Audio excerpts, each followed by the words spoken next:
నమస్తే. ప్రస్తుతం మనతో పాటు ప్రముఖ రాజకీయ విశ్లేషకులు ఇమ్మంది రామారావు ఉన్నారు. ఆయనతో మాట్లాడదాం. నమస్తే సార్. నమస్తే సార్, మాజీ ఎంపీ భరత్ అంటే వైసీపీ ఎంపీ అయితే ఆయన ఒక మాట అన్నారు. ప్రజలు వైసీపీకి 11 సీట్లు ఇవ్వడానికి గల కారణం అసలు మాజీ ముఖ్యమంత్రి జగన్కి ఏమి తెలియకపోవడం వల్లే, వ్యవసాయం తెలియకపోవడం వల్ల రైతులు నష్టపోయారు, పోలీసింగ్ రాకపోవడం వల్ల హత్యలు చేయించారు అని చెప్పి చాలా మాట్లాడారు. మీరేమంటారు సార్? అసలు ఆయనతో అగ్రీ చేస్తారంటారా? మనం లోపలి చాలాసార్లు చెప్పుకున్నామమ్మా. ఇప్పుడు నన్ను కంప్యూటర్ దగ్గర కూర్చోమంటే ఏం కూర్చుంటాను, ఏం చేస్తాను నాకు తెలియదు. నాకు తెలిసిన పని ఒకటే, జర్నలిజం, అదే చేసుకుంటా. అర్థమైందా? అందువలన ఈ మాట పాతదే, కానీ వాళ్ళ పార్టీ వాళ్ళు చెప్పడం అన్నది కొత్త విషయం. ఇంకొక ఫ్లాష్ న్యూస్ ఏంటంటే, జగన్ గెలుచుకున్నటువంటి 4 ఎంపీ సీట్లు కూడా ఇప్పుడు టీడీపీతో టచ్ లో ఉంటాయి. కొన్ని చోట్ల విశాఖపట్నం కార్పొరేటర్స్ కానీ, మరికొన్ని చోట్ల వైసీపీకి సంబంధించినటువంటి ప్రధానమైన వ్యక్తులు కూడా కొంతమంది టీడీపీలోకి, కొంతమంది జనసేన పార్టీలోకి వచ్చి చేరుతున్నారు.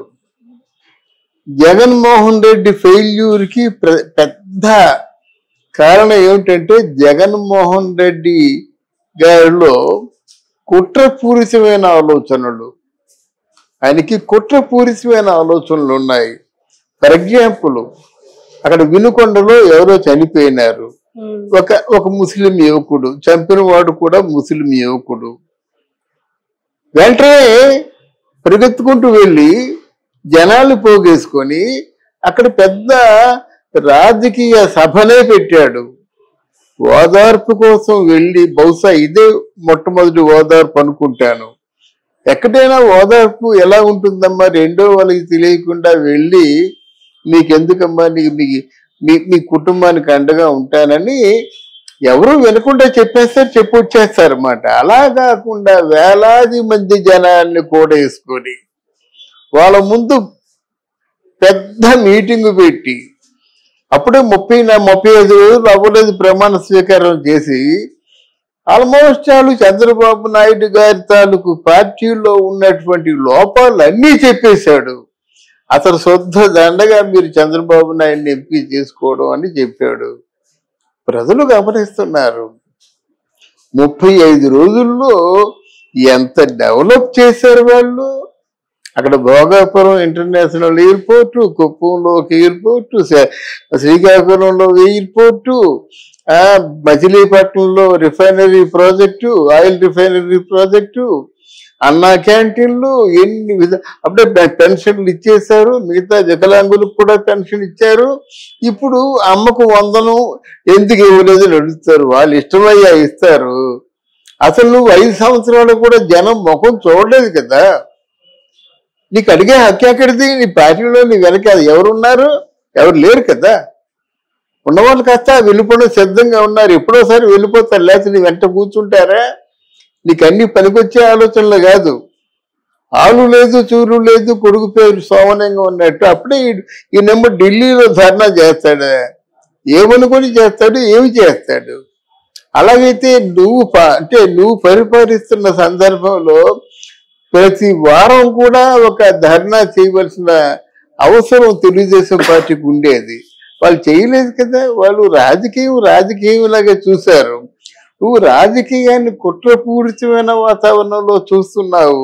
హత్యా రాజకీయాల్ని ఆలంబనగా చేసుకుంటున్నావు. ఫర్ ఎగ్జాంపుల్, అక్కడ వినుకొండలో హత్య జరిగింది.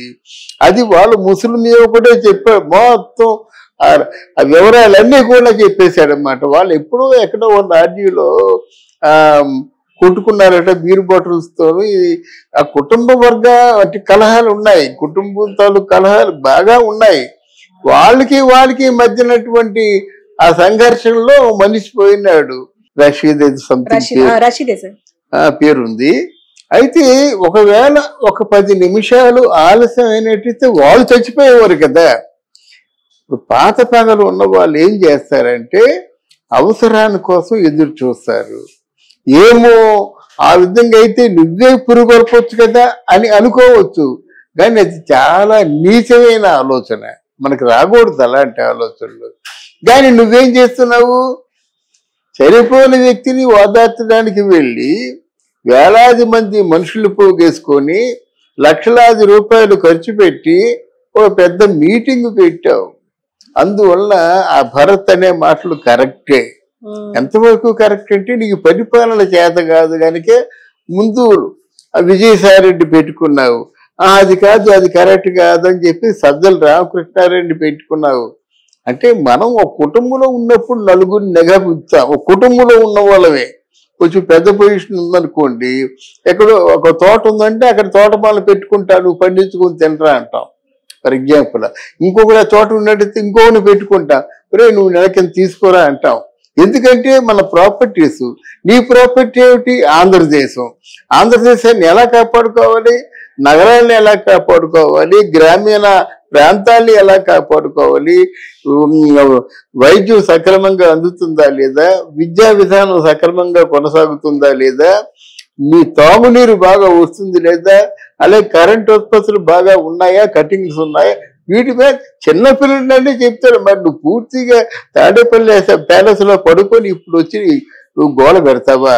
అందులోనూ 11 సీట్లు సంపాదించుకొని ఎంపీ సీట్లు గుత్తకు వచ్చేస్తున్నారన్నమాట తెలుగుదేశం పార్టీలోకి. నీకు చేత కానందు వల్లనే, మళ్ళీ ఇంకోసారి చెప్తున్నా, నీకు చేత కానందు వల్లనే ఈ రోజు ఇంత ఘోరంగా ఓడిపోయావు. నీ తాలూకు కుడి చెయ్యి ఎడమ చెయ్యి అనుకొని ఉన్నావు కదా, వాళ్ళు పూర్తిగా నీతి మాలిన రాజకీయాలు చేసి ఈరోజు ప్రజలుగా దూరంగా ఉంటారు. ప్రజల మధ్యకి వెళ్తే వాళ్ళు చంపేస్తారు. నీకు తెలిసిందల్లా ఒకటే, హత్యా రాజకీయం. అది ప్రజలు క్షమించరు. అందుకనే ఆయన పార్టీలో ఉంటూ ఆయనే చెప్పిన మాటలు ఆయన కాదు ఎవరైనా చెప్తారు. అందువల్ల మీరు ఆలోచించవలసింది ఏమిటంటే, ఇటువంటి హత్యా రాజకీయ నాయకుడిని ఏమాత్రం క్షమించకూడదు. ఎప్పుడో జైలుకి పోవాలి.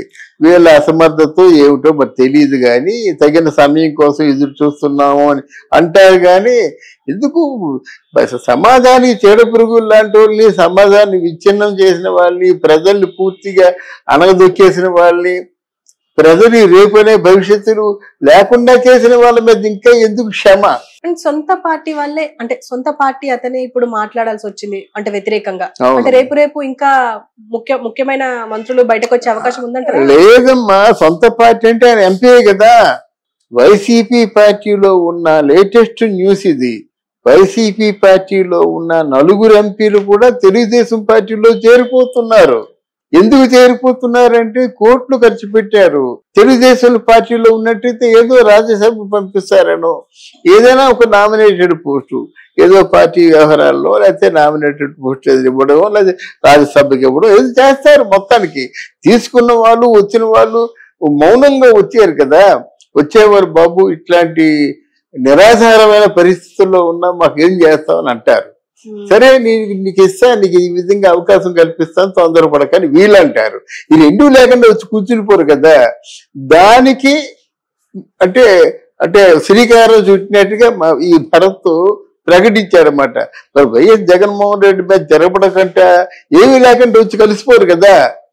దానికి ఆధారం ఏంటంటే నీ ముందు నుంచి చెప్తూనే ఉన్నాను, అబ్బాయి నువ్వు చేసింది కరెక్ట్ కాదు అని చెప్పుకోవడానికి ఒక వీడియో కావాలి కదా. ఈ 4 కూడా ఎదురు చేశారు. 4 కాదు, ఎవరెవరికైతే బతికి బట్టగడదాం ఉద్దేశం ఉందో వాళ్ళందరూ కూడా ప్రోగ్రెస్ కనిపిస్తుంది కదా మనకి ఆంధ్రదేశంలో. అందువల్ల ఎక్కడ ప్రోగ్రెస్ ఉంటే బెల్లం చుట్టూ ఈగలు ముగినట్టుగా ఇక్కడ పవర్ ఉంది. పవన్ కళ్యాణ్ ఉన్నాడు. పవన్ కళ్యాణ్ కోరికలు తీర్చేటువంటి మోదీ గారు ఉన్నారు. ఇక్కడ ఉజ్వలంగా భవిష్యత్తు కనిపిస్తుంది. కనుక డెఫినెట్ గా వైసీపీ నాయకుల తాలూకు ఆ పద్ధతి, వాళ్ళ తాలూకు మాట తీరు మారుతుంది.